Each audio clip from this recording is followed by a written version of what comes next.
In today's Insight, we take an in-depth look at Tunisia, the so-called birthplace of the Arab Spring. It's been 3 years since a young vendor set himself on fire in desperation over unemployment and police harassment. And although Tunisians have more freedoms today, dissatisfaction remains, especially among pro-democracy advocates still pressing for progress.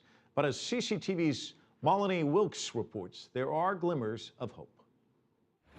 Tunisia remains without a strong central government, but over the weekend, a potential breakthrough. After 2 months of talks among 21 political parties, a new leader emerged who will try his hand at putting the country back on track. Industry Minister Mehdi Joma was named the new interim prime minister. While some call the relative newcomer a sign of progress to come, other Tunisians are not convinced. Today, we have freedoms in general, but from a social point of view, nothing has evolved and nothing has changed. We still have unemployment problems, poor purchasing power, housing problems, and more. The country's longtime leader, Zine El Abidine Ben Ali, has been in exile for the past 3 years. But even in his absence, stability has not materialized. New protests on Tuesday show the lingering discontent. This year, 2 secular politicians were assassinated and outspoken singers were jailed. The youth unemployment rate is estimated to be at about 30%. Our lives should be improved, but in Tunisia, prices are too high. Tunisians are dissatisfied with the current situation. Employment, corruption, and imbalanced regional development are the reasons why people took to the streets in protest. But ironically, the social and economic problems which led to the protests still exist, and some are even worse than before. Experts say the key now is for the country's political system to stabilize. But with no election date set and no constitution formed, there's still a long way to go. Malini Wilkes, CCTV, Washington. Joining us now with more on the situation in Tunisia and across North Africa is William Lawrence. He is the president of the American Tunisian Association, and we want to thank you for coming in and joining us here. It's been 3 years since the revolution sparked there in Tunisia. Well, why are things kind of just taking forever, it seems, for the people there? I mean, they wanted the revolution, and yet it seems like it's kind of dragging along. Well, there's a big disconnect between the revolutionary aspirations of the population and what actually happens after a revolution.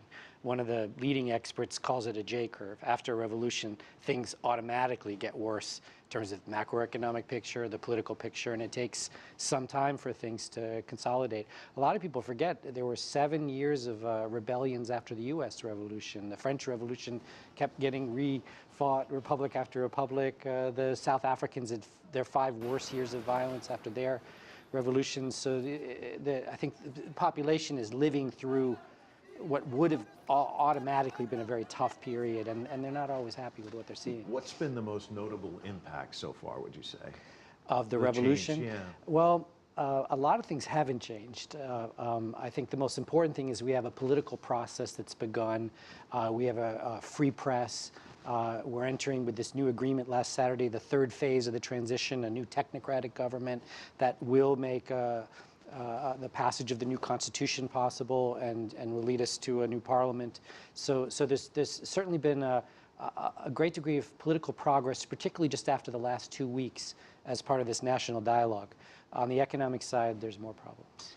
2 opposition leaders have been murdered. There's been a lot of unrest. So kind of, if you would, walk us through the dynamic there. How unstable is it? Well, they were assassinated, one in February and one in July.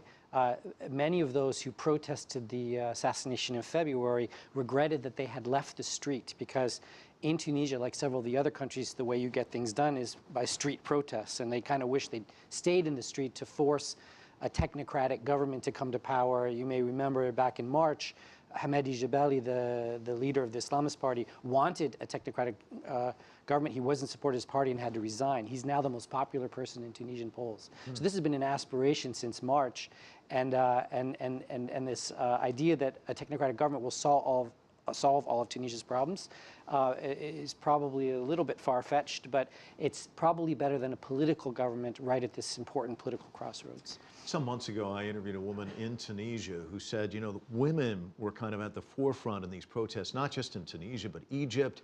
And then the revolution occurs, and they're kind of left in the shadows, much like they were before. Has that been one of the most disappointing aspects of this, do you think? Yes and no. the women's movement was very much in disarray, but largely because of their closeness to the Ben Ali regime. So that kind of disqualified them and left them in political disarray for some 6 to 8, 9 months after the revolution. On the other hand, the Islamist Party is the only party that's really promoted women. So a big percentage of the parliamentarians, several dozen, are women Islamist party members. So the women who participated in the revolution, yes, they have been a little bit left aside. And of course, there's been a big debate in terms of the Constitution about women's rights. Now, the Islamist Party has conceded almost all of the points.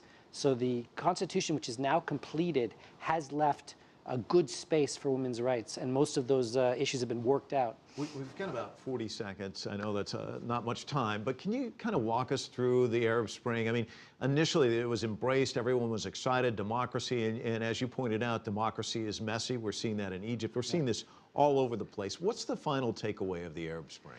Well, I compare it to 1848, and I won't explain in great detail why, but you had about 20 or 30 countries rise up in Europe, and we saw the outcome over decades, even though only one regime changed in 1848. And this was the moment in European history where the monarchies began to transition to democracies. So this was a sort of key moment, uprising of the peoples. And I think we have to look at this in the same way. We're going to know the true result after several decades. 18 countries rised up in ways we had never seen before.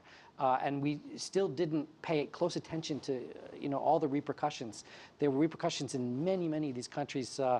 Take, for example, Morocco. You have a new democratic culture in Morocco. Political parties are active. Many of the countries in the Middle East, Bahrain, you've seen a democratic awakening, which is very hard to dial back from. So I'm quite optimistic for the long term, even though it looks real bad for the short term. Okay, William Morris, thank you so much for coming in. Certainly appreciate it.